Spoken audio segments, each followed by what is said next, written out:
Boa tarde a todos. Estamos aqui no nosso... nossa palestra número 20 já, são 20 palestras desse evento. Né? A palestra que vai ser ministrada pela professora Natasha Wozniak. Acertei a pronúncia? Wozniak, como se fosse V. Wozniak, obrigado. Imagina. Qual o título da palestra? É Fisiologia como ferramenta para a conservação de raias e tubarões. Tá? Nossa querida palestrante, ela... Opa! Só um minuto. Nossa querida palestrante, ela é bióloga e mestre, né, em fisiologia e doutora em zoologia pela Universidade Federal do Paraná. É pesquisadora colaboradora da Associação Mar Brasil e do Laboratório de Predadores de Topo da Universidade Haifa, Israel. E participa também como colaboradora do Plano de Ação Nacional para a Conservação dos Tubarões e Raias Marinhos Ameaçadas de Extinção, o PAN-Tubarões. Realiza estágio de pós-doutorado também no Departamento de Zoologia da Universidade Federal do Paraná. Antes de começarmos, eu quero agradecer a sua presença, Natasha. Obrigado por ter aceitado o convite. Como já tinha comentado, a sua área, fisiologia animal, é uma área bem escassa de docentes aqui na nossa região. Tá? Aqui você encontra mais fisiologista na parte da botânica. Então, o que você vai falar vai ser bastante enriquecedor para os nossos alunos daqui da região. Por isso, meus sinceros agradecimentos. Então, eu vou deixar agora a palavra para você. Temos, em média, 1 hora de palestra, sendo que a gente deixa uns 10 minutinhos para discussões, né, perguntas. As perguntas vão ser colocadas aqui no chat, né, no finalzinho da sua palestra eu posso ler para vocês, se você preferir. Tá? Obrigado, com você. Tá bom, obrigada, Luiz, primeiramente pelo convite, a toda a organização. Estou bem feliz de poder falar aí para vocês, praticamente do outro lado do país, né? Eu estou atualmente aqui no Paraná novamente, como o Luiz já falou, e eu quero passar um pouquinho do meu conhecimento aí, das minhas práticas de pesquisa, para que todo mundo possa se familiarizar um pouquinho, né, a respeito dessa disciplina que eu gosto tanto, mas eu sei que é o terror dentro da graduação para a maioria dos estudantes, e a gente vai falar um pouquinho a respeito disso agora, tá? Deixa eu só ver como é que... Então, como o Luiz já disse, né, eu sou bióloga, formada pela Universidade Federal do Paraná, eu sou da casa praticamente a minha vida inteira, né, então toda a minha formação foi dentro da Federal do Paraná. Logo depois que eu terminei a minha graduação em biologia, eu fiz um mestrado em fisiologia, com foco em fisiologia animal, e né, no doutorado eu decidi mudar um pouquinho de área, né, para aumentar um pouquinho mais meus conhecimentos a respeito de outros processos dentro da zoologia, que envolvessem taxonomia, filogenia, né, todas essas coisas que são mais abrangentes do que só a fisiologia que está inserida dentro da biologia animal. Aí, no ano retrasado, eu tive o privilégio, a oportunidade de fazer um pós-doutorado mais pertinho aí de vocês, né, no Maranhão, com o professor Jorge Nunes. Ele deu uma palestra, se eu não me engano, no primeiro dia, foi a palestra dele a respeito, né, dos tubarões e raias amazônicos. E eu vou apresentar um pouquinho dos trabalhos que a gente desenvolveu durante meu pós-doutorado lá em 2018. E agora, atualmente, eu voltei aqui para o Paraná, eu consegui uma vaga de pós-doutorado e professora colaboradora na UFPR, né, dentro do Departamento de Zoologia, onde eu fiz o meu doutorado, tá? Então, quando a gente fala de fisiologia, né, eu vou trazer uma definição bem clássica para vocês, que vocês podem encontrar em qualquer lugar. Nada mais é do que um ramo da biologia que vai estudar múltiplas funções moleculares, mecânicas e físicas nos seres vivos de forma geral. Então, ela nada mais é do que uma ciência que estuda, né, tem como foco o funcionamento de um organismo. Então, tudo que envolve né, todas as biomecânicas, enfim, todas né, todos os processos biológicos que ocorrem e que fazem um coração bater, um cérebro funcionar, um sistema circulatório, né, fluir normalmente, um rim funcionar, tudo isso está dentro da fisiologia, né?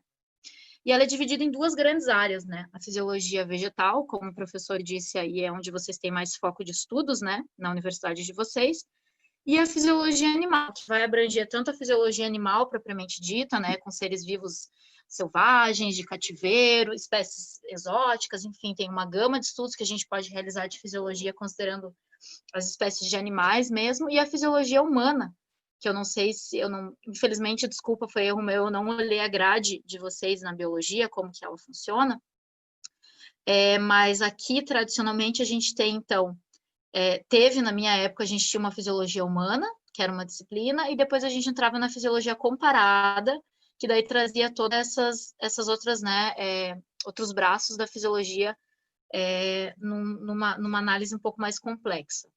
Eu não sei se é assim que funciona para vocês, mas de forma geral, né, a gente considera então a fisiologia humana, que vai trazer todos os aspectos mais médicos, técnicos, dentro da fisiologia animal como um todo, né? Um braço da fisiologia animal.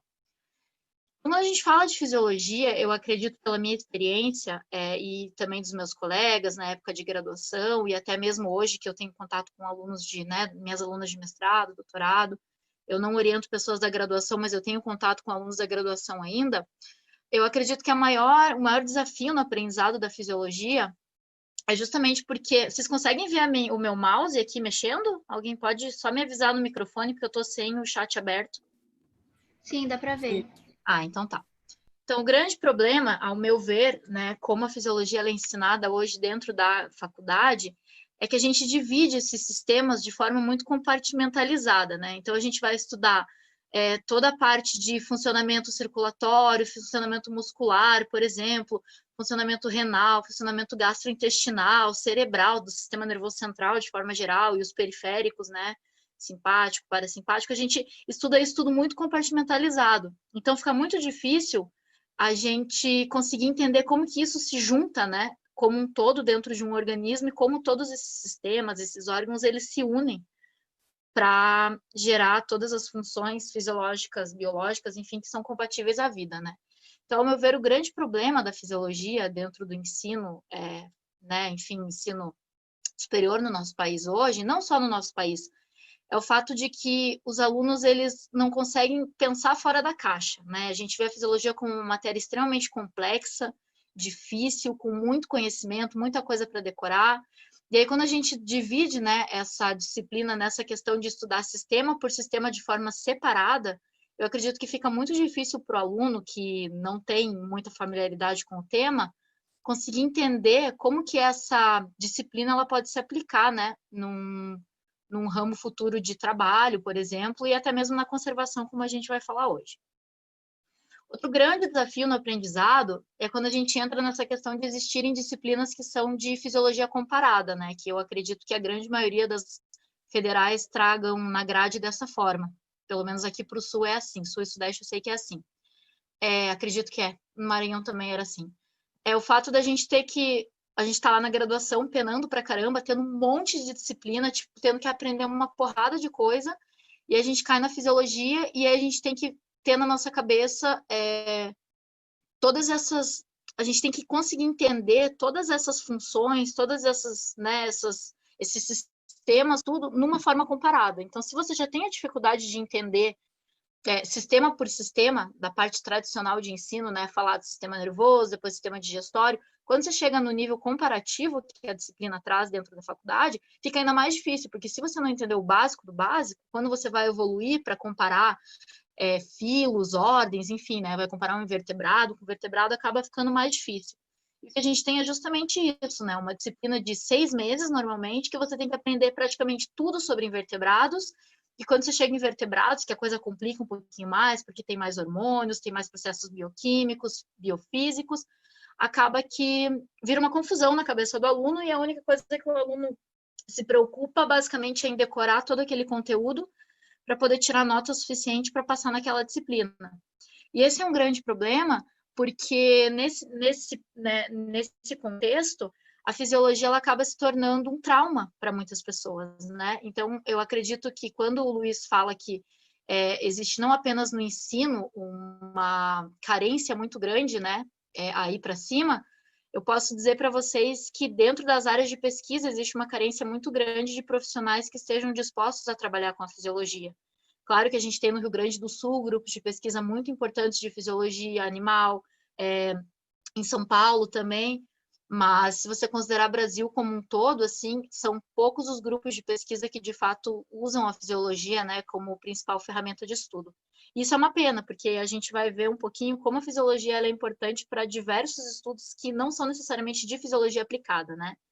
E qualquer pessoa que tenha sonho de trabalhar com animal, eu acho que é extremamente importante que a gente tenha em mente que em algum momento a fisiologia vai responder muito das coisas que a gente ainda não sabe ou não conhece dos nossos, né, modelos animais, sejam eles invertebrados, vertebrados, mamíferos, enfim. Né? Quando eu falo vertebrados, mamíferos, é porque a gente considera ele um grupo bem à parte, porque é onde se tem muito estudo e são animais que evolutivamente eles apresentam né, todas as características fisiológicas mais complexas. Outro desafio no aprendizado da fisiologia é justamente porque ele traz duas disciplinas que eu sei, né, por conversas com pessoas, né, e pela minha vivência dentro da graduação, que são extremamente traumáticas, que é a bioquímica e a biofísica, né? Então, a gente já sai traumatizado da bioquímica, eu não sei vocês aí, mas a gente faz tanto tempo, mas eu, se eu não me engano, a gente tinha duas bioquímicas, eu acredito que ainda está nessa grade na UFPR, e a biofísica, né, que é uma disciplina só. Então, você tem que aprender praticamente tudo, e a gente, como biólogo, eu acredito que muitos de vocês também, a gente acaba entrando na biologia para fugir das contas, né? Isso aí é uma coisa bem clássica, todo mundo, não todo mundo, mas a grande maioria dos alunos de biologia tem muita dificuldade nas disciplinas que envolvem cálculo e tudo mais. Eu sou uma delas, né? Sempre tive muita dificuldade nessa área. E eu acredito que isso seja um grande desafio, né, para as pessoas se identificarem com a fisiologia como disciplina e possivelmente como foco de trabalho, justamente porque a gente já vem de um trauma da bioquímica, da biofísica, e aí na fisiologia você tem que aprender coisas novas e ainda assim aplicar os conhecimentos de potencial de membrana, potencial de Ernst, aqueles potenciais osmóticos para osmorregulação, todas as coisas de transporte de membrana para íons, né, só de potássio ATPase, todas essas coisas que são extremamente complexas, e para um estudante que tem mais 10 disciplinas no mesmo semestre, né, acaba ficando bem traumático ele ter que aprender tudo e acaba sendo essa questão mesmo de decoreba e a fisiologia saindo como uma matéria que só traumatiza muita gente e depois ninguém quer nem ouvir falar mais da fisiologia lá para frente, né? Ainda mais considerando os alunos que sonham em trabalhar com comportamento, ecologia, a gente acha que a fisiologia ela não tem essa aplicabilidade, mas eu vou mostrar para vocês que ela é bem importante para esses processos também. Então, os professores, né, de forma geral, as grades, a pedagogia envolvida dentro do ensino superior, ela traz essa questão de como facilitar o conhecimento, né, o aprendizado da fisiologia, considerando que a maioria dos alunos tem uma base muito fraca, desde lá, né, do ensino médio, enfim, em relação à fisiologia como uma disciplina mesmo.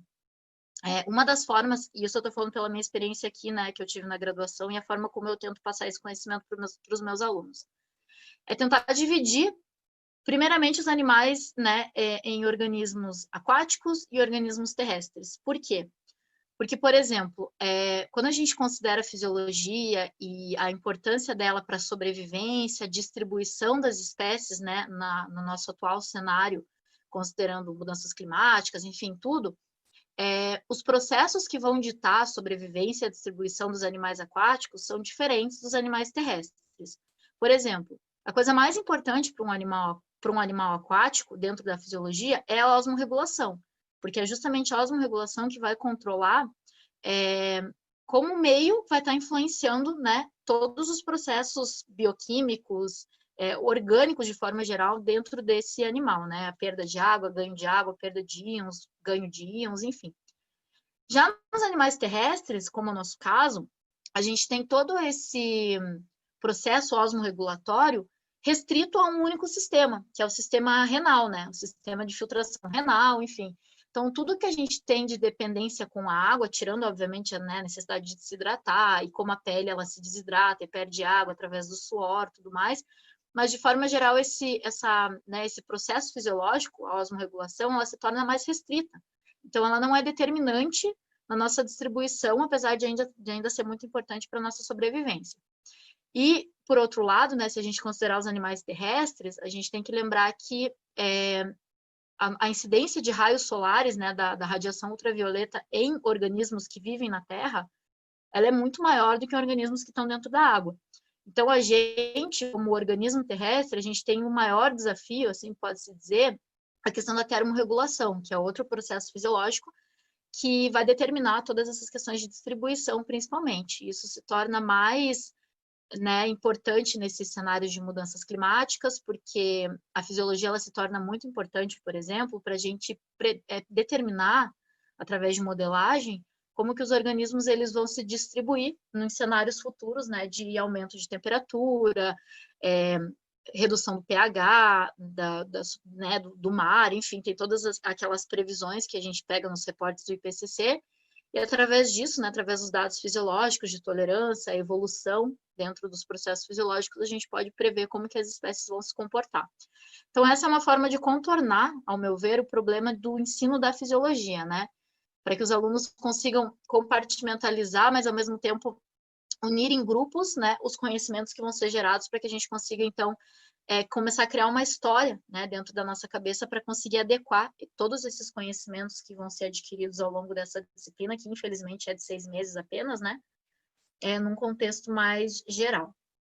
Outra forma de contornar bem clássica dentro da fisiologia, não sei se vocês já tiveram essa disciplina, mas quem teve provavelmente teve essa abordagem pelo professor, é trabalhar, por exemplo, desafios fisiológicos em ambientes extremos, né? Então, a gente traz, primeiro, divide os animais em aquáticos e terrestres, e dentro dos terrestres, algumas vezes dentro dos aquáticos, considerando os ambientes polares, os peixes, né, que vivem em temperaturas abaixo de zero, até baleias, enfim, todos os animais marinhos, mas dividir essa questão de ambientes extremos, né, onde as adaptações fisiológicas necessárias para a sobrevivência, elas são bem diferentes. A gente tem toda a questão de isolamento térmico, a questão de filtração glomerular, né, que nada mais é do que aquela filtração de xixi feita pelo rim como uma forma de salvar, né, não é salvar, mas reabsorver, né, e resgatar essa água perdida normalmente pela urina, que é bem comum dos animais de deserto, né, então tem várias adaptações, e uma forma da gente facilitar o entendimento desses processos fisiológicos também é tratar os ambientes extremos como compartimentos, né, dentro da disciplina da fisiologia. Outra forma de contornar que eu acho bem importante, e infelizmente isso fica muito difícil quando a gente considera que a gente tem apenas, normalmente, 6 meses para ensinar aos alunos toda essa questão da fisiologia, é tentar juntar todos os sistemas num só. Como eu falei para vocês, né, a gente aprende muito essa questão de sistema nervoso separado. Tem uma aula de sistema nervoso, uma aula de sistema circulatório, uma aula de sistema, enfim, né, qualquer outro sistema renal, digestório. E aí, no fim, a gente acaba a disciplina sem unir tudo isso numa coisa só. Sendo que existe uma estreita relação, por exemplo, do sistema nervoso central com o sistema digestório. O sistema reprodutivo com o sistema endócrino, que está diretamente ligado com o sistema nervoso central. Então, quando a gente consegue, isso é um desafio também para os professores, né?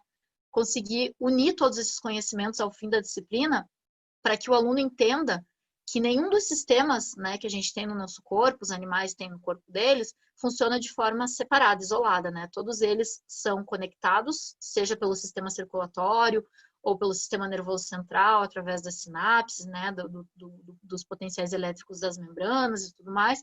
Mas é importante que a gente consiga ver a fisiologia como a cola que junta tudo, né? Não adianta a gente tentar separar tudo isso e não juntar no fim. Eu entendo que é importante separar para o conhecimento ele ser mais direcionado, mas é importante que no fim a gente consiga entender, né, isso de uma forma mais conjunta, até para gerar mais interesse nos alunos e não ser só uma coisa de trauma.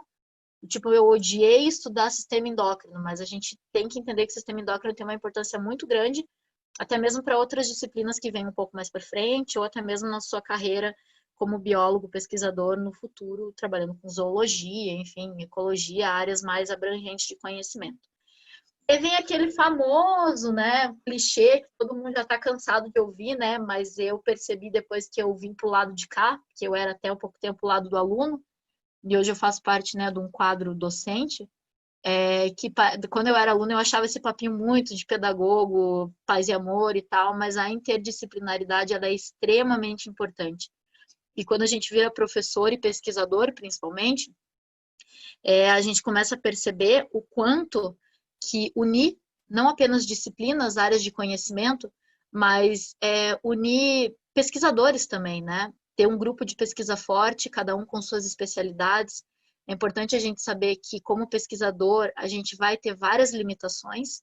Eu, por exemplo, sou uma pessoa péssima em estatística. Eu detesto estatística e eu não sei lidar com programa nenhum de estatística. Então, eu sempre tenho um coautor dentro dos meus trabalhos que me ajuda nessa parte, né? Eu gero os dados, o coautor, ele trata esses dados estatisticamente, me passa os resultados e a gente discute esses dados juntos para gerar uma discussão interessante para os leitores.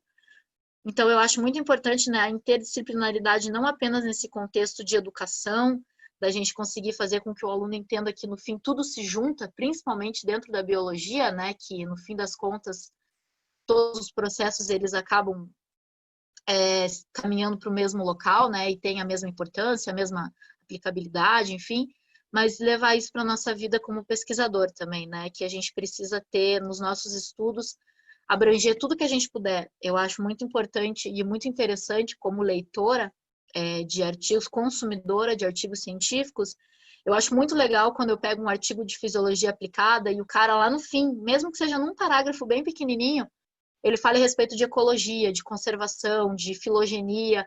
É importante a gente ter em mente que a gente precisa juntar mais os conhecimentos para gerar dados mais aplicados mesmo, seja para conservação, para gestão, enfim, né?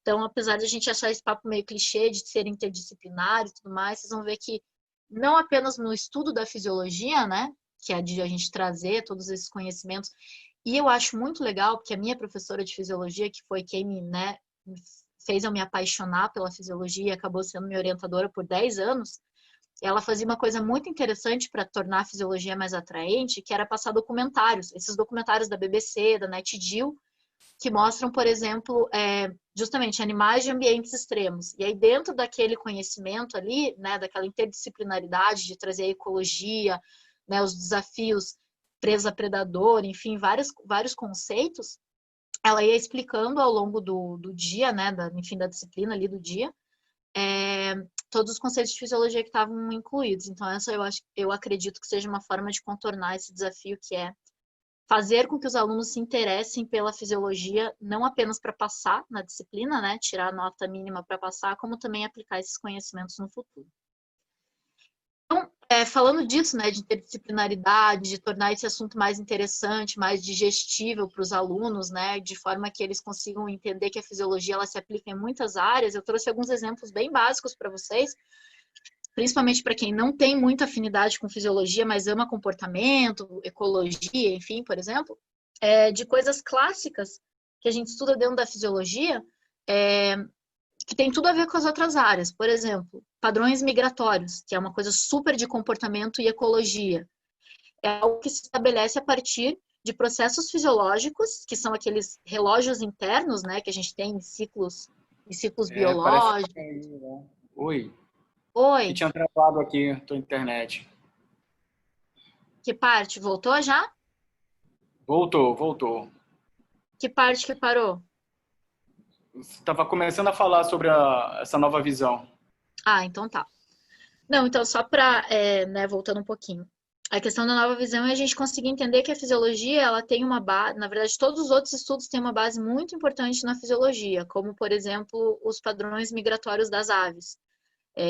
É um dos ramos da fisiologia, né, comparada, enfim, essa fisiologia mais voltada para processos ecológicos mais famoso, né? A gente sabe muito hoje em dia a respeito dos padrões migratórios das aves, justamente porque se teve um investimento muito grande em se estabelecer as bases fisiológicas desse comportamento, né? Então, a gente sabe que existem aqueles relógios internos, que nada mais é do que uma alteração do eixo, né, endócrino desses animais, que traz essas pistas para que o animal vá, de fato, migrar, né? Então, não é um comportamento aleatório. Ele tem toda uma base fisiológica por trás. Então, é uma forma de se ver a fisiologia sendo aplicada dentro da ecologia, por exemplo. Outra coisa que é totalmente determinada pela fisiologia, a muda, né? A troca de pele dos répteis, por exemplo. Existem relógios internos, endócrinos, que vão sinalizar, né, para o corpo daquele animal que chegou o momento de se fazer essa muda. Justamente para quê? Para crescimento. Então, a fisiologia também é a base desse tipo de, pode-se dizer, comportamento, não é necessariamente um comportamento, mas um processo biológico extremamente importante, né, para o crescimento, enfim, de répteis. Outras coisas, comportamento territorialista. Essa questão de se, não apenas em termos de território, mas disputa por fêmeas, né, na questão de corte, que é observado nos grandes mamíferos, mas também em aves, por exemplo, tudo isso tem uma base fisiológica também. É extremamente endócrina, né? Ela é bem baseada no eixo endócrino, para machos bem determinada pela testosterona. E só para dar um exemplo aqui para vocês, eu acabei esquecendo de colocar o slide, a gente fez um estudo com tubarão-tigre lá em Fernando de Noronha, e foi muito interessante porque a gente conseguiu, a gente colocou tags, né, de satélite, que são as spot tags, na verdade a gente usou a spot tag, que é o tipo de marca de satélite bem cara.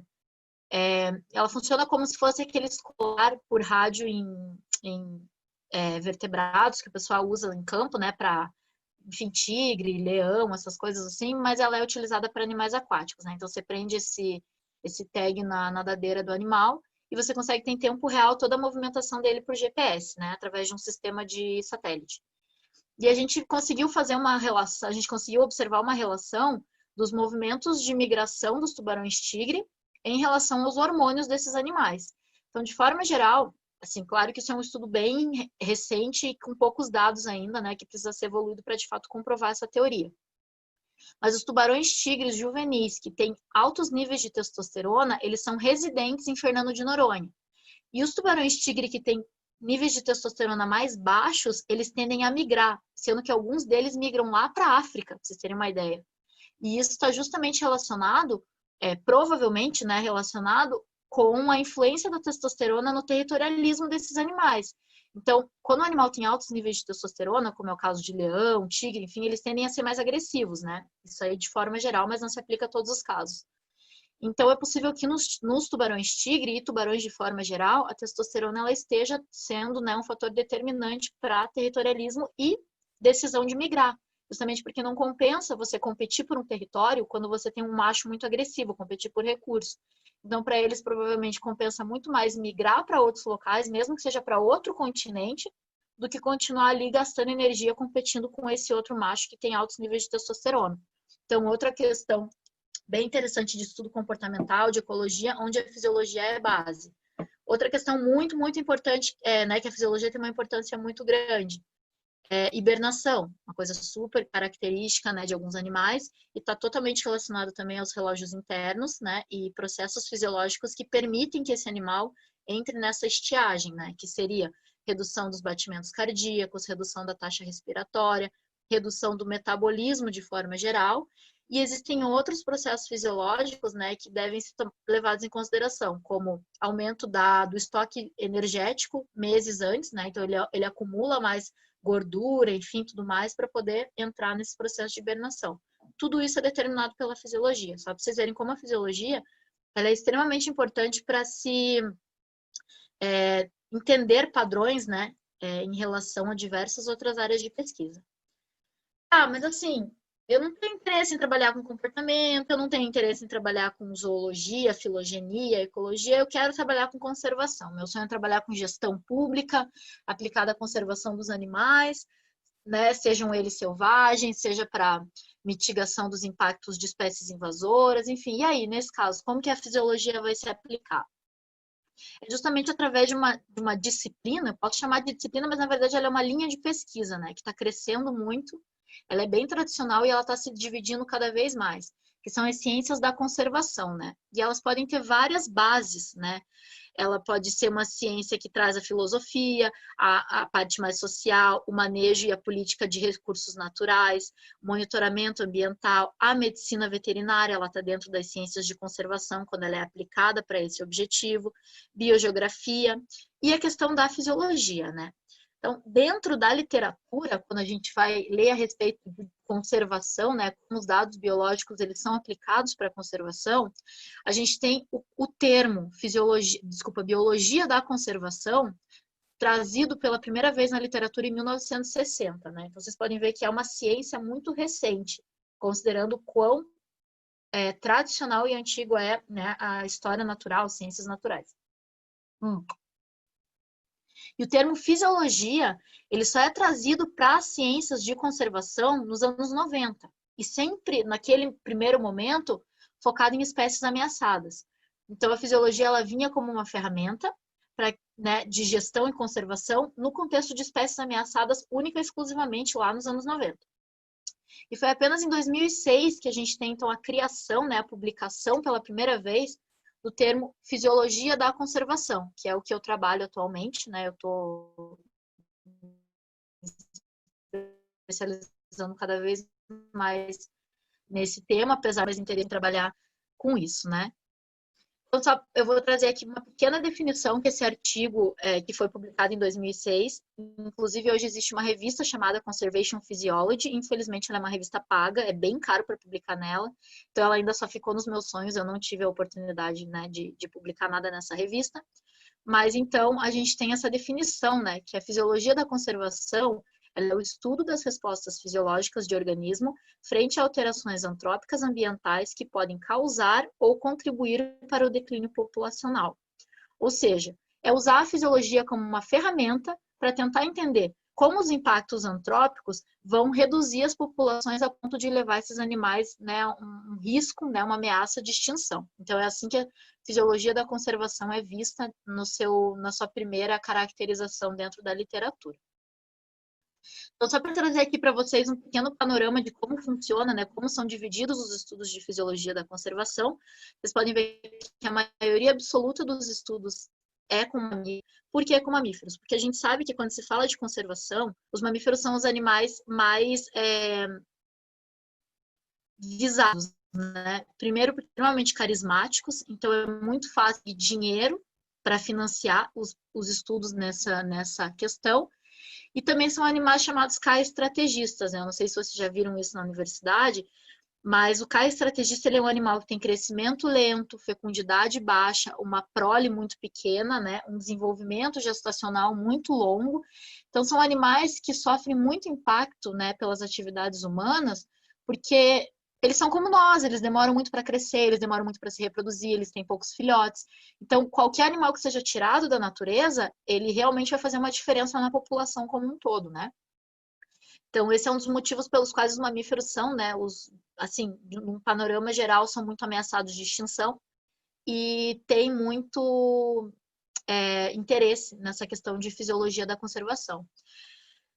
A gente tem também as aves e os répteis, né, tomando aí a segunda posição juntos de estudos, e na sequência os peixes, né? E aqui nos peixes a gente não divide, então, entre peixes cartilaginosos e peixes ósseos, mas os meus estudos, eles se concentram, então, nessa área aqui. Aí vocês podem ver que em plantas a gente tem bastante coisa, o que é bem interessante mesmo, considerando, né, que a gente não imagina que a fisiologia das plantas vá ajudar a conservação, né, os planos de conservação, mas ela realmente tem uma aplicabilidade. E aí alguns invertebrados que são estudados nesse contexto de fisiologia da conservação, tá? Só para vocês terem uma noção de como, então, os estudos dessas áreas atualmente estão divididos considerando os grupos zoológicos.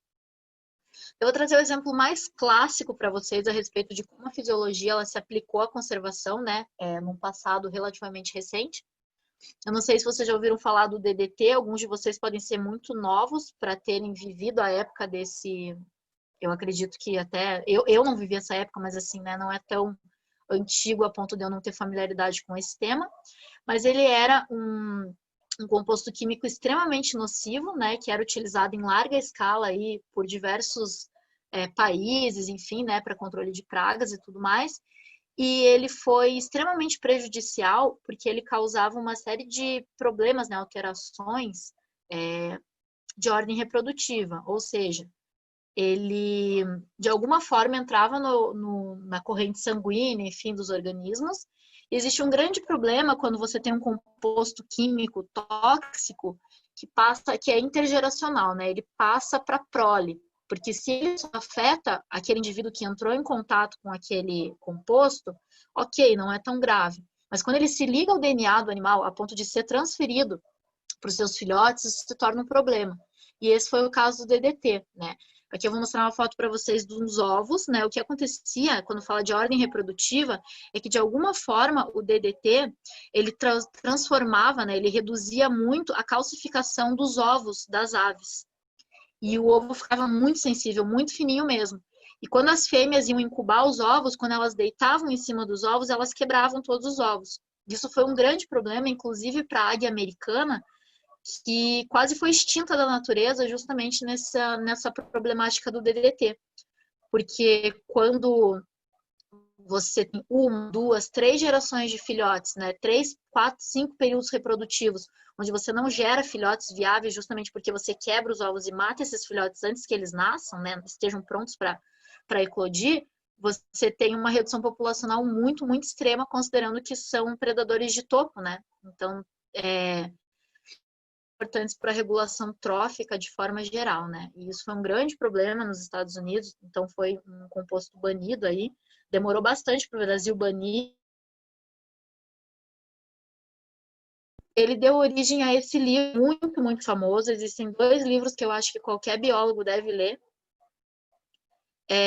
Gente, está dando conexão instável aqui. Vocês estão me ouvindo? Aqui está tranquilo. Ah, então tá. Ô, Luiz, você me interrompe aí caso fique ruim, tá? Ok. Tá. Então, esse é o primeiro livro que eu acho que é muito claro, tirando, né, a Origem das Espécies, aqueles mais tradicionais, mas eu acho que a Primavera Silenciosa, da Rachel Carson, é um livro extremamente importante para a gente, como biólogo, né? Ele trata justamente, e quando se fala de Primavera Silenciosa, é porque afetou tanto as aves, o uso do DDT, que praticamente elas pararam de, né, elas sumiram, né? Sumiram em termos de, tipo, não se reproduzirem mais, enfim, não gerarem filhotes, então por isso que se fala silenciosa no sentido de que não se ouvia aves cantando, né? E também o Memórias de um Primata, que é um livro extremamente interessante que fala a respeito de como algumas doenças foram passadas dos primatas, né, na África para os humanos. É um livro muito, muito legal mesmo, que eu recomendo para todo mundo, como leitura, assim, de hobby, sendo biólogo. Então, né, esse é um livro bem icônico que trata essa questão e se descobriu justamente toda as vias de assimilação e os efeitos que o DDT tinha nessas aves através da fisiologia. Então, foi justamente no primeiro momento, né, que se tem conhecimento de como a fisiologia contribuiu para a conservação, porque os dados gerados através dos estudos de fisiologia permitiram que o governo demonstrasse com provas, né, que era necessário proibir totalmente e imediatamente o uso desse composto. Mas e como as raias dos tubarões eles se encaixam nisso tudo, né? A gente falou aqui da fisiologia como uma disciplina, como uma linha de pesquisa, e agora eu vou entrar na parte mesmo que eu tenho bastante, né, familiaridade, que seria das raias e dos tubarões. Então, de forma geral, a gente tem aí esse número está um pouco atualizado, são mais de 1.000 espécies atualmente descritas de raias e de tubarões. Existe uma estimativa que cerca de 25% das espécies atualmente descritas estão em algum nível de ameaça, ou seja, existem 3 níveis de ameaça, né? Que é esse amarelo, chamado vulnerável à extinção, em perigo, que é o laranjado, e criticamente em perigo, né? Então, as espécies que estão nessas categorias aqui são consideradas ameaçadas de extinção e que são necessários planos de manejo para recuperação. Não que essas categorias aqui não sejam preocupantes, né? Quando você está quase ameaçado é um grande problema, né? Porque para você pular para a categoria vulnerável é muito fácil. Least concern, né? Que é o menos preocupante. Em teoria, ele não seria imediatamente preocupante, mas isso não impede que a gente tenha que, né, ter uma atenção, um monitoramento constante das espécies. E essa categoria aqui é a mais preocupante de todas, que são os dados insuficientes, né, que é dados deficientes ou dados insuficientes. Isso aqui é um grande problema, por quê? Porque mostra que não existem estudos suficientes para acessar a categoria de ameaça das espécies. Então, vocês podem ver que dentro dos elasmos brancos, né, a gente tem cerca de 1,9% das espécies atualmente descritas como criticamente em perigo, 4,3% como em perigo, 11,2% como vulneráveis à extinção. Os dados deficientes, né, dados insuficientes, são cerca de quase metade das espécies a gente não tem conhecimento. Qual é o problema de não ter conhecimento de uma espécie? Pode ser que ela já esteja criticamente ameaçada e a gente nem sabe, justamente porque não gerou dado suficiente para ser inserido nessa categoria, mas pode ser que ela já esteja num nível que está muito além do que a gente tem capacidade de recuperar através dos planos, né, de gestão. Então, isso é um grande problema no panorama dos tubarões e das raias, considerando que eles também são cais estrategistas, ou seja, crescimento lento, maturidade sexual tardia, poucos filhotes por prole, gestação muito longa, né, o desenvolvimento embrionário muito longo. Isso torna esses animais particularmente vulneráveis às ações humanas, em especial à pesca. Quando a gente fala de pesca, né, as raias dos tubarões, elas sofrem pressão nas 3 categorias de pesca que existem, né? Na verdade, são 2 principais, que seria a pesca esportiva. A pesca esportiva, ela não é um problema no Brasil, no momento, para os tubarões e para as raias, mas, por exemplo, se a gente considerar os Estados Unidos, onde a pesca esportiva é muito forte, existem dados que demonstram que a captura do tubarão galha preta, que é o Carcharrhinus limbatus, na pesca esportiva ela ultrapassa o volume anual da pesca comercial, ou seja, esses animais eles são mais explotados pela pesca esportiva do que pela pesca comercial no país. Então isso se torna particularmente importante, né, no cenário de países desenvolvidos onde a pesca recreacional, que eles falam, pode gerar um impacto negativo nas populações de raias e tubarões. E aí a gente tem então a pesca esportiva e a pesca comercial. A pesca comercial ela é dividida em 2 categorias, a artesanal, é uma pesca mais costeira, ocorre em menores volumes, mas não necessariamente é uma pesca menos invasiva, né? Menos predatória. Por quê? O grande problema da pesca artesanal é que ela captura muitos indivíduos juvenis e fêmeas prenhes, porque são os animais que ficam mais perto da costa, né? E isso é um problema na conservação, porque você está tirando filhotes e fêmeas prenhes das populações. E a pesca industrial, né? Ela é mais oceânica, de maior porte, toneladas e toneladas de indivíduos em uma campanha apenas de pesca, e ela tende a capturar indivíduos adultos, né? Então, assim, as 2 pescas da categoria comercial, elas são predatórias no sentido de prejudicar os elasmobranquios, justamente porque eles são depredados em todas as categorias, né, em todos os estágios de vida. E, então, isso é um grande problema quando a gente fala de conservação, porque os planos de manejo têm que levar isso em consideração. Quando a gente fala de pesca e conservação, né? O que é importante a gente saber como pesquisador e como aluno, enfim, como pessoa interessada nessa área? É que o dado oficial, gente, é que cerca de 100 milhões de tubarões são mortos todos os anos, tá? Isso são números reportados oficialmente. A gente sabe que muitas embarcações no mundo todo têm desembarques não reportados, tá? Então, estima-se que esse número seja 4 vezes maior. Cerca de 400 milhões de tubarões são mortos pescados por ano. Para as raias, a gente não faz ideia. Por que a gente não faz ideia? Porque não se tem um levantamento dos volumes anuais de captura para as espécies. Então, pode ser que as raias estejam mais ameaçadas que os tubarões e a gente ainda nem sabe.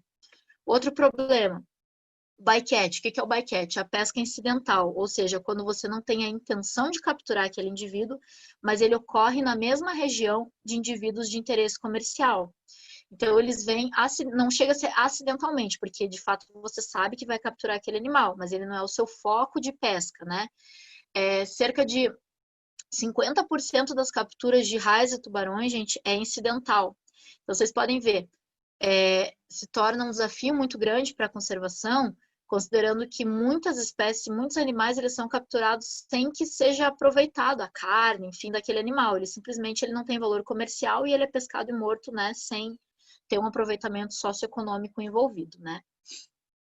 Outra coisa que é importante a gente saber é que desde 2011 a gente não tem estatística pesqueira no nosso país. Então a gente não sabe, a gente não faz ideia, na verdade, de quantos tubarões e raias estão sendo pescados atualmente, né? Não só atualmente, desde 2011. Aqui é só uma foto para vocês verem o que é o bycatch, né? A captura incidental, a gente tem uma série de espécies ameaçadas, então aqui é uma campanha de pesca de emale, né? De fundo para captura de linguados. E o grande problema da pesca do linguado com redes de espera é que elas capturam muitas raias viola, né? E algumas dessas violas estão ameaçadas de extinção. Então é bem complicado a gente fazer a gestão considerando esse cenário. Considerando a fisiologia da conservação dentro da pesca, a gente tem esse artigo de 2016 que traz que o entendimento espécie-específico de habilidades e tolerâncias fisiológicas pode ajudar a melhorar as avaliações dos estoques pesqueiros, desenvolver estratégias eficazes de redução das capturas acessórias, que é o bycatch. prever taxas de mortalidade pós-soltura e prever efeitos de mudanças ambientais na população. Então, essa área aqui é que eu vou mostrar dados para vocês agora que a gente vem gerando, que é justamente tentar ajudar a reduzir os impactos da pesca através da fisiologia num contexto de conservação, tá? Pra vocês terem uma noção, a gestão de elasmobranquis, né, ou seja, a redução dos impactos das atividades humanas nesses animais, ela está determinada em dois grandes planos, né? O IPOA Sharks, que foi publicado pela FAO em 1999, ele já terminou, mas ele ainda é a base mundial para os planos de ação para conservação. E dentro do IPOA Sharks, a gente tem então a recomendação de que cada país que tem uma explotação muito grande de tubarões tem o seu próprio plano de ação. No caso, a gente tem o PAN Tubarões, o primeiro ciclo se encerrou ano passado, ele ainda não foi renovado dentro, né, do contexto de gestão pública, mas ele é um plano muito interessante, que tem como objetivo, né, eu vou trazer só o objetivo principal, que é mitigar os impactos sobre elasmobranquis marinhos ameaçados de extinção no Brasil e dos seus ambientes, de conservação em curto prazo. Aqui são apenas as portarias, né, que regulamentam esse plano de ação, que foi criado a partir de uma recomendação da FAO dentro do IPOA Sharks, que é o Plano Internacional para a Gestão de Espécies Ameaçadas. Dentro do IPOA Sharks e do PAN Tubarões, existe uma medida específica, né, que fala a respeito de como reduzir os impactos da captura incidental, considerando que a maioria das espécies que são capturadas incidentalmente, elas não têm valor comercial, ok? Então, uma forma eficiente de você reduzir esse impacto seria incentivando pescadores e pesquisadores, pessoas, enfim, a soltarem esses animais que vêm vivos na rede, justamente porque não vai afetar o ganho econômico do pescador e a gente tem chance, então, de reduzir os impactos. Isso se faz através de algo que se chama soltura compensatória, tá? Ela é compensatória justamente porque ela tem como objetivo reduzir os impactos da captura que ocorre de forma incidental. Só que apenas duas fotos mostrando o que o nosso grupo de pesquisa aqui no Paraná faz. A gente pega esses indivíduos que vêm vivos da pesca artesanal aqui no litoral. A gente às vezes compra eles ou ganha dos pescadores e a gente simplesmente solta eles de volta na água como uma forma de compensar os impactos da pesca. Isso é uma atividade que a gente já faz há 10 anos aqui no Paraná, mas ela está já prevista, né, dentro dos planos de ação, então ela é extremamente importante, não apenas em nível nacional, como internacional. Eu vou tentar passar um vídeo rapidinho. Luiz, vê se está rodando aí para mim. Sim. Tá.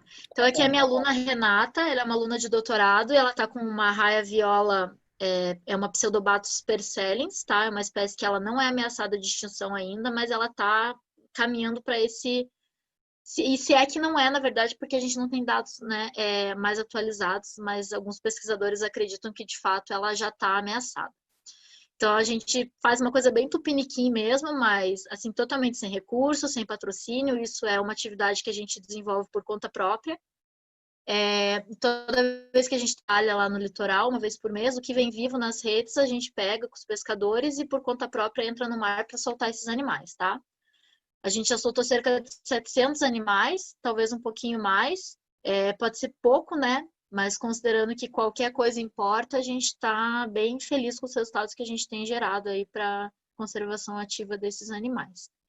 Então, aqui no litoral, a gente tem um mar bem bravo, né? Então, às vezes é um desafio soltar esses bichinhos, mas é importante sempre passar a linha de arrebentação para que eles tenham maiores chances de sobrevivência, já que eles vêm muito estressados da pesca, né? Então, a gente tem que garantir que essa soltura seja o mais tranquila possível para esses animais terem chances de sobreviver. E aqui a gente tem vídeo, então, que o pessoal do Espírito Santo, né, o meu colega, o Jones, ele é professor lá do Instituto Federal e ele está desenvolvendo com os alunos dele a soltura de alguns animais.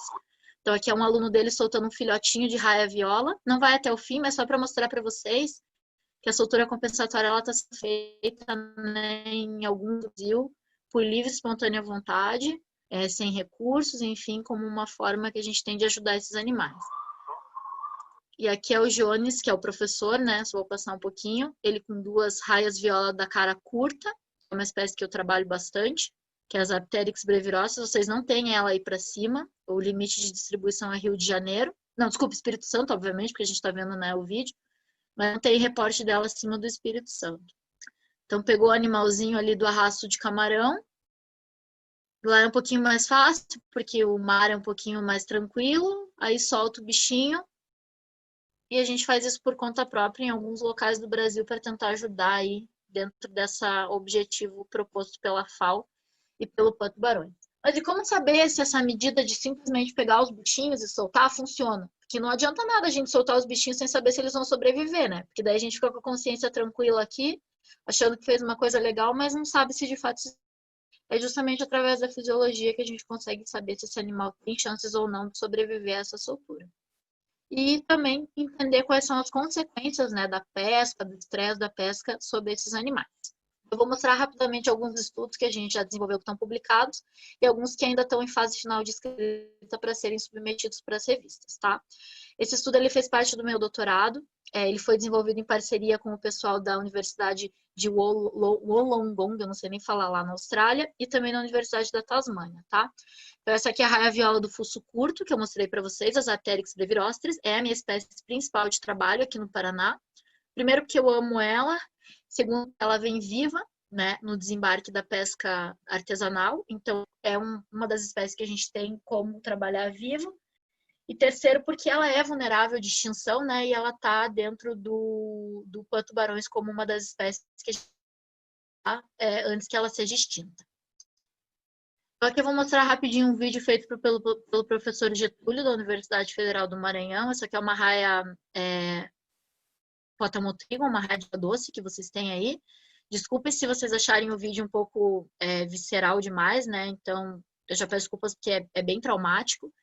Isso aqui é um aborto, tá? É um processo que a gente observa em várias raias de tubarões frente ao estresse da captura. Então, quando o animal está muito estressado, quando ele é pescado, a fêmea prenha e ela tende a liberar os seus filhotes normalmente mortos. Algumas vezes eles nascem vivos, mas eles não estão prontos para viver fora do útero. Então, eles acabam morrendo algum tempo depois. Então, é só um vídeo para vocês verem o que é o aborto, né? Bem certinho. São vários filhotes quase em final de gestação e é um período reprodutivo inteiro que é perdido, justamente porque a fêmea capturada ela sofreu um estresse tão grande que ela acaba abortando esses filhotes. Então, considerando esse contexto de aborto, como que isso pode se aplicar dentro dos planos de manejo? A gente tem que lembrar que para conservar uma espécie, a gente precisa garantir que ela se reproduza e que esses filhotes cresçam e se reproduzam e assim por diante, né? Quando a gente tem o aborto, isso se torna um desafio para a conservação, justamente, porque a gente tem o recrutamento populacional sendo comprometido. Então, aqui é uma foto das raias viola desembarcadas vivas, aqui no litoral do Paraná. E o que a gente observa durante muitos desembarques, durante o período reprodutivo, é que as fêmeas vivas, elas abortam os filhotes, né? Enquanto elas estão ali em cima da bancada de peixe, esperando para, enfim, serem filetadas, muitas vezes vivas. É uma situação bem triste. E é isso aqui que a gente observa, filhotinhos sendo abortados em diferentes fases de desenvolvimento, e a gente teve como objetivo, durante o meu doutorado, né, esse paper já está publicado, se alguém tiver interesse, tentar entender como esse aborto, né, como o estresse de captura e o aborto afetaria, né, a conservação dessa espécie ameaçada. E o que a gente viu através, eu não vou entrar em muitos detalhes a respeito, né, dos gráficos e tudo mais, mas eu só quero mostrar para vocês que a fisiologia está sendo usada para gerar dados importantes para a conservação das espécies. A gente vê, então, que o número de abortos é extremamente alto nas primeiras horas após a captura, ou seja, é o estresse abrupto, que é aquele estresse rápido que gera o aborto. Isso é um problema, porque mesmo que você reduza ao máximo o estresse que esse animal sofre, esse estresse inicial e rápido é o que, de fato, causa o aborto. Então, isso é um desafio extra para a conservação. E após o aborto, após muitas horas de aborto, as fêmeas tendem a morrer. Então, não apenas a prole é perdida, as fêmeas também morrem justamente por causa do estresse causado pelo aborto e pelo estresse, né, da pesca e tudo mais. Então, é uma situação bem complicada, considerando o tanto que essa espécie está vulnerável à extinção. Aqui são apenas alguns marcadores fisiológicos que a gente usa para ver o estresse de captura nesses animais. Eu trabalho na parte de fisiologia com o sangue, tá? Então, eu tiro o sangue dos animais e consigo ver através de alguns marcadores de estresse que já estão bem estabelecidos na literatura, como que isso, né, se aplica na conservação. Então, eu não vou entrar em detalhes, mas eu quero que vocês vejam esse último grupo aqui, ó, em todos os gráficos. Vocês estão vendo como está bem diferente desses dois primeiros, né? Isso aqui é um indicativo bem forte de que as fêmeas que morreram após o aborto, elas realmente perderam totalmente a capacidade de manter o equilíbrio fisiológico, né, que a gente chama de equilíbrio homeostático. comprovando, então, que de fato elas não teriam chance de se recuperar. Então, de nada adianta você pegar ela viva e soltar, porque em longo prazo, provavelmente, elas morreriam, né? Que é o caso aqui. Aí, outro estudo que a gente fez, trazendo uma ferramenta veterinária para dentro dos estudos da fisiologia, também desenvolvido com a universidade lá do Wollongong da Austrália, é esse aqui que também já está publicado, que é utilizar a ultrassonografia, né, como uma metodologia promissora para identificar os efeitos do aborto causado pelo estresse da captura nessa mesma espécie. Então, o que a gente fazia era pegar fêmeas prenhes e fêmeas que tinham acabado de abortar para ver como era a morfologia do útero desses animais. Só que é uma fêmea prenhe, vocês veem que a barriguinha dela está bem cheia e ela tem essas marcas, né, que são bem características na cloaca quando a fêmea está prenhe. A gente fazia ultrassonografia. Aqui é a ultrassonografia de uma fêmea prenhe. Aqui que vocês estão vendo esse zíperzinho é a coluna vertebral do filhotinho e aqui a cápsula que ele fica dentro do útero da mãe, tá? E aqui a gente consegue ver o útero de uma fêmea que tinha abortado já há um tempo. O que a gente consegue ver nesse estudo é que o aborto, além de ele ser algo imediato, ou seja, perder essa prole nesse período reprodutivo, ele causa alterações no útero que podem levar à infertilidade. Isso também é observado em mulheres, né? Quando sofrem abortos consecutivos, às vezes o trauma físico é tão grande que a mulher se torna infértil. Então, mesmo que essa fêmea sobreviva ao aborto, pode ser que o útero dela tenha sido tão prejudicado por esse processo que ela se torne infértil e ela nunca mais vai gerar filhotes. Isso é muito importante para os planos de conservação. Outro estudo que a gente está realizando, ele está em fase final de escrita para publicação. É esse estudo que está sendo gerado lá pelo pessoal da Austrália e eu sou colaboradora. Onde teve o objetivo de usar a ultrassonografia, né, como uma ferramenta para entender como as unidades de conservação elas são importantes para fêmeas prenhes, né? Porque geralmente quando a gente delinea unidades de conservação, áreas marinhas protegidas, se tem essa indicação de proteger áreas berçários e áreas de parto, justamente porque são os locais onde a gente precisa ter uma menor intensidade de pesca para garantir que o aborto não vai ocorrer. Então, eles fizeram esse estudo, né, e eu fui convidada para colaborar com ele, utilizando a ultrassonografia para ver como que as áreas de exclusão de pesca que eles têm lá, porque lá está bem mais evoluída essa questão das unidades de conservação, locais totalmente proibidos, que são os parques marinhos, como que eles ajudam a conservação de uma espécie endêmica ameaçada, né, que é essa aqui da foto. O que a gente viu no ultrassom desses animais, então aqui nessa primeira parte tem ultrassom de uma fêmea não grávida, aqui uma ultrassom de uma fêmea grávida, aqui a flechinha está mostrando o filhotinho, e aqui o ultrassom de uma fêmea que abortou, tá? E o que basicamente os resultados demonstram é que as áreas non-take, que são essas aqui, ó, elas têm uma maior chance de abrigarem fêmeas prenhes do que as áreas onde existe a pesca. Provavelmente porque onde existe a pesca tem muito mais aborto. Então, aqui é um estudo bem interessante porque ele demonstra como criar áreas protegidas marinhas em locais de parto, né, onde as fêmeas prenhes ficam, ajuda na conservação das espécies. Aí eu tenho uma aluna, agora ela está atualmente fazendo mestrado, a Aline. Eu vou mostrar rapidamente só o estudo que ela fez na monografia dela. Como a gente viu que as fêmeas das aptéricas, elas sofriam, né, uma intensa pressão, um intenso estresse de captura durante o período reprodutivo, o objetivo do estudo dela foi ver, tá, a gente vê que para as fêmeas é muito perigoso ser pescada durante a gravidez. E para os machos, existe um período onde eles são mais vulneráveis, né, como ocorre com as fêmeas, então o objetivo do estudo dela foi justamente isso. E o que a gente viu que foi muito interessante é que os machos, além de mostrarem diversas alterações fisiológicas, né, frente à captura durante o período reprodutivo, eles apresentavam uma série de alterações morfológicas, como eversão intestinal, que nada mais é do que a liberação do intestino pela cloaca, isso é um indicativo de estresse, o flaring, que nada mais é do que a abertura do clasper, o clasper é o órgão copulatório do macho, tá? Ele tem um par. E aí ele abre a pontinha dele, isso também é um indicativo de estresse. E provavelmente isso aqui é um grande problema, porque causa infertilidade, se ele ocorre a longo prazo, como é o caso do priapismo. Depois vocês procurem se tiverem interesse em cavalos, por exemplo. É necessário intervenção cirúrgica para voltar ao normal. E aí os dados só mostrando por cima também como a gente usa a fisiologia e os marcadores, demonstrando então que realmente alguns marcadores estavam bem mais altos nos machos que morreram, né? Demonstrando que realmente eles são muito vulneráveis à pesca e não teriam chance de sobreviver. A Aline foi mais além do que eu no estudo dos machos, mostrando também o metabolismo energético desses animais, ou seja, como os triglicerídeos, o colesterol, né, que são alguns marcadores importantes de metabolismo, eles se alteram nos animais que estão mais estressados, ou seja, eles gastam mais energia e provavelmente é por isso que eles morrem, porque eles gastam praticamente toda a energia e não conseguem se recuperar. Uma coisa legal que o estudo da Aline também fez é que ele mostrou a osmolalidade, ou seja, qual é a salinidade do sêmen. Por que é importante estudar o sêmen nesses animais? Porque em peixes marinhos, o contato do sêmen com a água é que ativa os espermatozoides. Então, se você tem uma alteração nessa osmolalidade, né, na salinidade do sêmen antes do período de cópula mesmo, você inativa esses espermatozoides. E esse estudo dela mostra que, de fato, o estresse ele pode afetar, de alguma forma, a viabilidade do sêmen, né? Provavelmente causando alterações na fertilidade dos machos. Isso é muito importante para plano de manejo.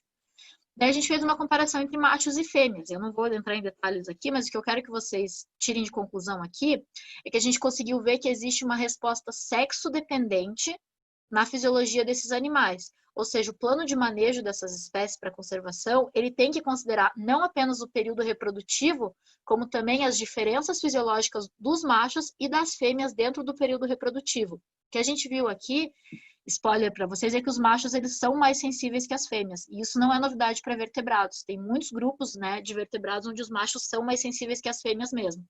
Então, é importante que nos planos de manejo a gente considere não apenas o período reprodutivo como mais sensível, ou seja, a soltura compensatória que eu mostrei para vocês, ela é mais eficiente fora do período reprodutivo. Dentro, a mortalidade é muito alta mesmo que os pescadores soltem esses animais.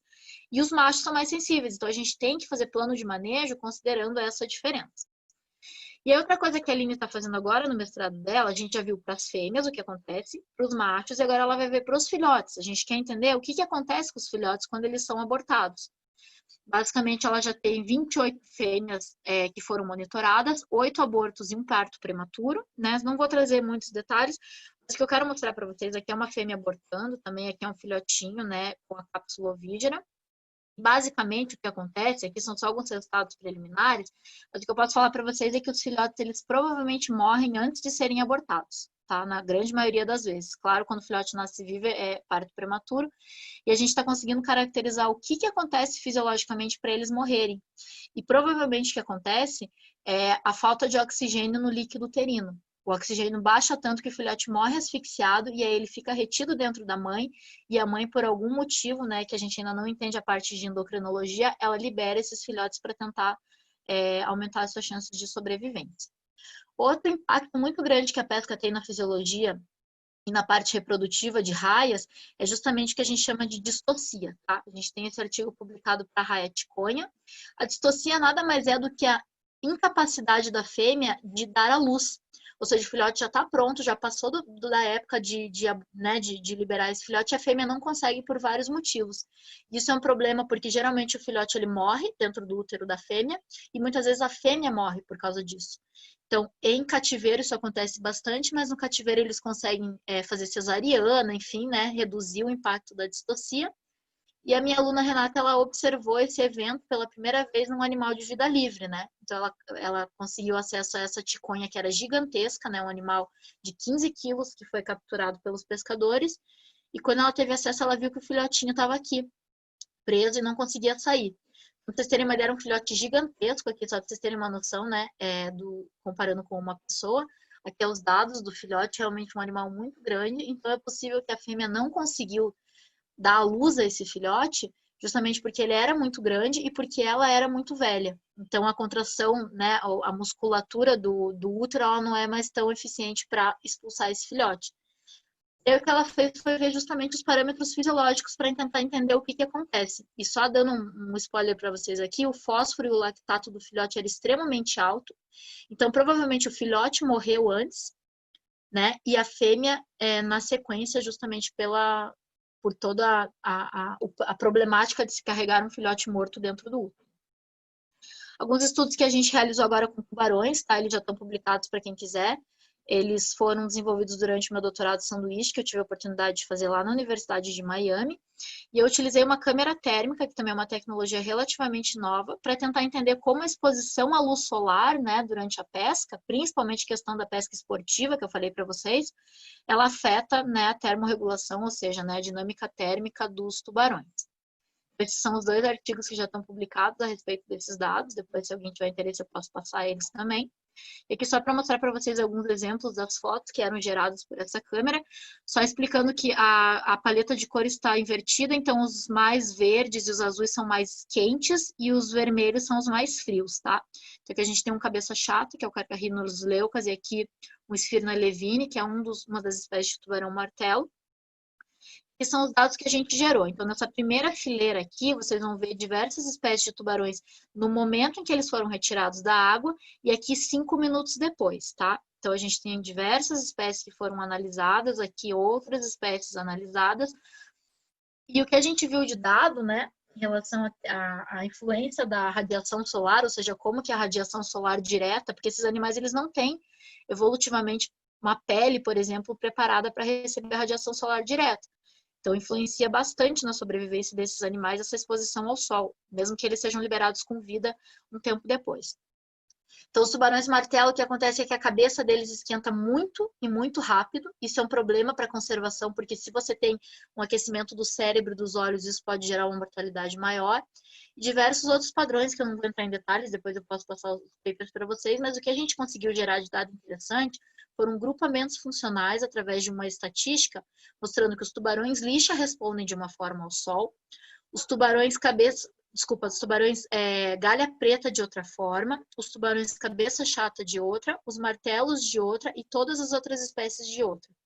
É importante esses grupamentos justamente para a questão de gestão, porque quando a gente vai fazer uma legislação para pesca, né, dessas espécies, considerando a captura esportiva, a gente consegue saber que essas espécies devem ser tratadas de forma separada, né? Justamente através desses dados gerados pela dinâmica térmica. Mas a fisiologia ela só se aplica à pesca? Eu não tenho interesse de trabalhar com pesca. Eu quero trabalhar com fisiologia, achei legal, quero trabalhar com raio tubarão, máximo, mas não tenho interesse de trabalhar com pesca. Então, existem outras formas de a gente trabalhar essa questão, que é justamente os dados que eu vou mostrar para vocês rapidamente, que eu desenvolvi durante o meu pós-doutorado aí na UFMA. O que a gente fez foi trabalhar com toxicologia, foi a primeira vez que eu, de fato, tive contato com essas metodologias de toxicologia. E o que eu queria ver era como... Perdão. Nosso tempo está meio que esgotado. Ai, Jesus, tá, eu tô em mais 2 slides, aí eu já acabo, pode ser? Sim. É só mostrando para vocês, então, que eu usei uma série de tecidos, né, para ver uma série de metais pesados e tentar correlacionar esses metais pesados, como que a contaminação por metais pesados afetava a saúde dos animais, tá?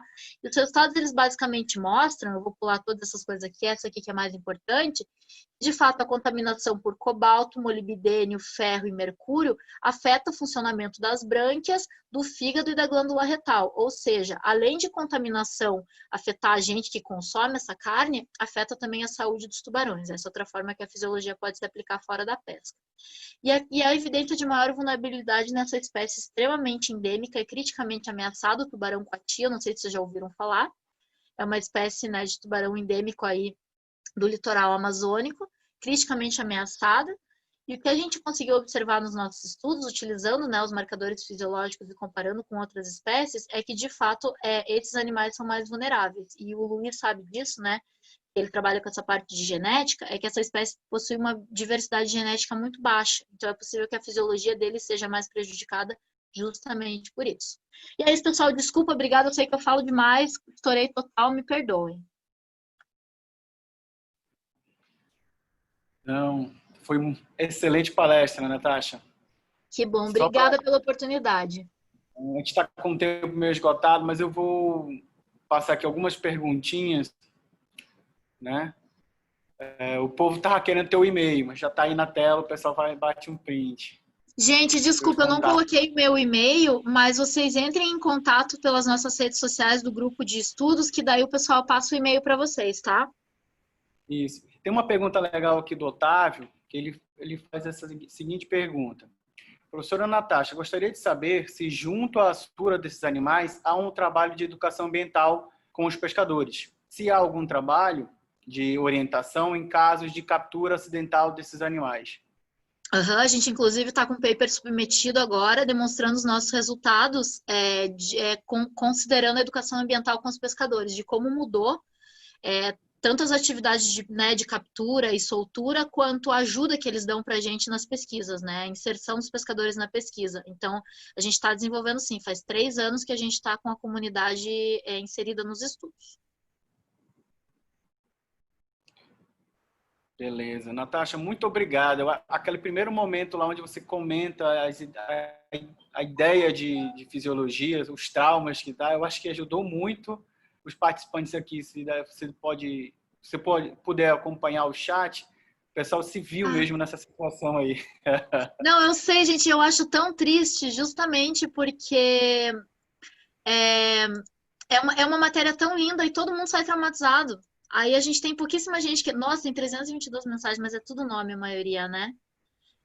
Depois eu vou ler certinho aqui, eu não sei como é que fica, se vai fechar a sala, como é que é, ou se eu consigo. Mas é isso, gente, não desistam, porque a fisiologia ela é maravilhosa, tá? Eu sei que é desesperador, mas depois que vocês conseguirem passar na disciplina, deem mais uma chance lá pra frente para aprender como hobby, porque é muito, muito legal mesmo. Tem uma outra pergunta aqui da Maria Cardoso, mas eu acho que você respondeu na sua palestra, que foi, depois de sofrer o aborto, por estresse, as raias costumam morrer, mas isso você deixou bem claro na sua palestra, né? É uma mortalidade bem alta.